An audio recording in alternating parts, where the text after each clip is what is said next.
Hostile sector looks easy until the AI starts pushing you, you're running out of ammo, and suddenly that supposed easy loot run turns into a disaster. I played enough of this game mode to figure out what works, what doesn't, and where you can actually make some money. So here are 6 things you need to know before your next hostile sector raid. Tip number 1 is to know your enemies. Apart from the bosses and their bodyguards, the AI enemies in farm mostly wear level 3 armor but with 0 face shields.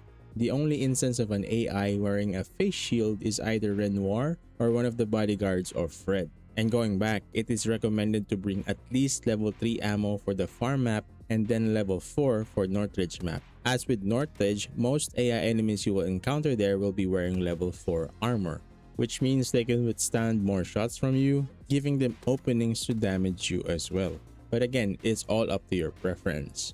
And an important note is to be aware of the presence of special class AI. These are namely the Sniper, the Grenadier, the Fumigator, and the Breacher. Never take any of the AI in this mode lightly, especially the Breacher, as it can often set up a combo of a stun nade and then push you with its shotgun. So this then proceeds to the next tip, how to kill them fast. As stated earlier, most of these enemies do not wear facial protection. So in every chance you get, aim in between the nose and the chin. Do take note that 2 factors may affect this strategy as well, as both effective range and a larger body part HP pool may not always guarantee a one-shot kill.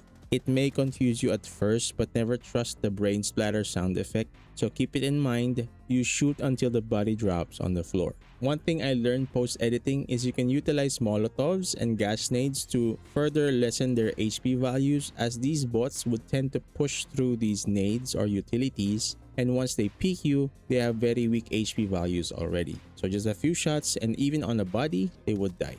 Proceeding with number 3, we're now about to learn how do they attack you. These AI enemies have priority targets, which are your external limbs first. If we present a hierarchy of the prioritization, it's listed as arms and legs first, next is thorax, then chest, and the head. So in a way, they aim to immobilize you first before securing to take you out. Continuing on, these enemies have pinpoint accuracy, like aimbot doesn't even come close.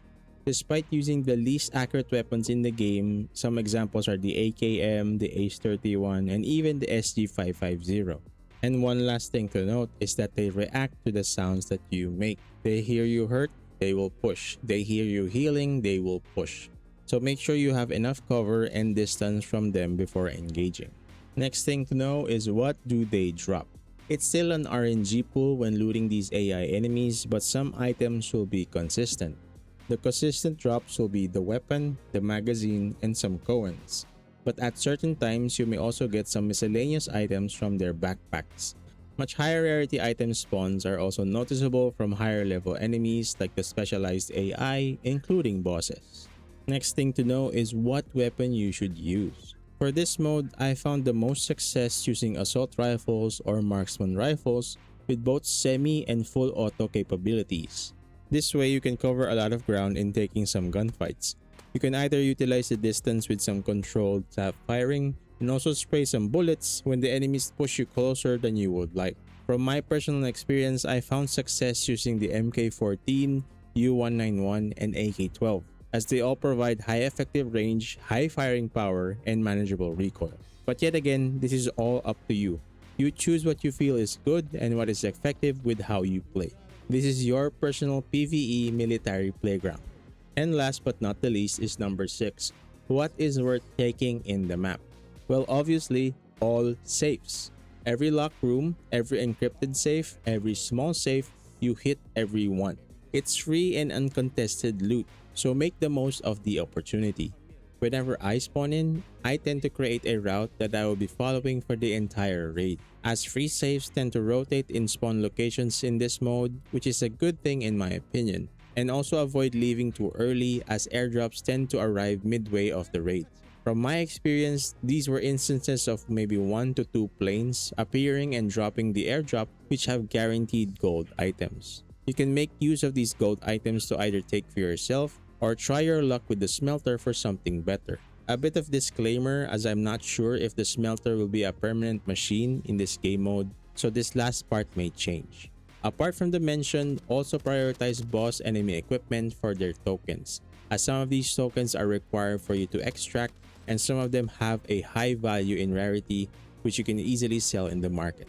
Before we end the video, we have some FAQs. So FAQ number 1, are the missions worth doing in this game mode? My answer here is yes and no. Yes if you have seasonal missions that apply to the game mode, and no as based on my experience, the loot rewards of the missions are terrible. There are rumors of red items possibly being rewarded, but no one has ever provided any proof of that. So if you don't have a seasonal mission that you can scoop up along the way, no need to bother with the missions. FAQ number 2, does this game mode actually make you money? My answer here is yes, but it depends. It all comes down on how you play, how efficient you will be in taking enemies out, how efficient you will preserve your resources like your ammo, healing items, and armor values. When you play the mode efficiently, let's say for 4 to 5 raids, you use the same set of gear, that to me is already an investment waiting to pay off. It may not show right away, but again, if you play it right, the value will show eventually. As I played this past weekend, I entered Friday with about 150 million in my storage value and ended Sunday night with over 170 million. So that's 20 million over the weekend of nights. So I think that speaks for itself. FAQ number 3, can I steal other teams' loot? And this is for the non-solo hustle sector mode, and my answer is yes and no again. You can only take the loot items found in raid. Any other player you will encounter will be marked similarly as a teammate. So taking their stuff in terms of equipment will not reflect towards your loot or stash values. And as soon as you finish a raid, the equipment that you took from them will be returned eventually. And FAQ number 4, do you like this game mode? My answer is yes, I do. Clearly there are still some flaws as they are still experimenting on this, as we have 3 versions of the mode currently. We have the Team Share Hustle Sector, TV Station Hustle Sector, and the best one so far is the Solo Infiltration Hustle Sector mode. So for me, Solo Infiltration is the correct evolution of No Man's Land. I enjoy it because it gives me the space to roleplay and just to take a break from the PvP. It's not as thrilling as PvP raids, yes, but it's not as problematic than those raids as well. It's also great that I was able to grind most of my 3x3 missions here. I also appreciate the fact that it has its own seasonal mission tree, and I admit I was a bit too harsh at first, but after playing the mode a lot, I can confidently say that I was wrong about this mode. But that was just my experience with Hustle Sector. I'd rather know about yours. Do you think the mode is good enough right now? And if not, what would you change? Let me know in the comment section down below. And as always, thank you to the channel members and everybody supporting it. Please leave a like on the video, comment your thoughts. Thank you so much again, and I hope to see you guys in the next one.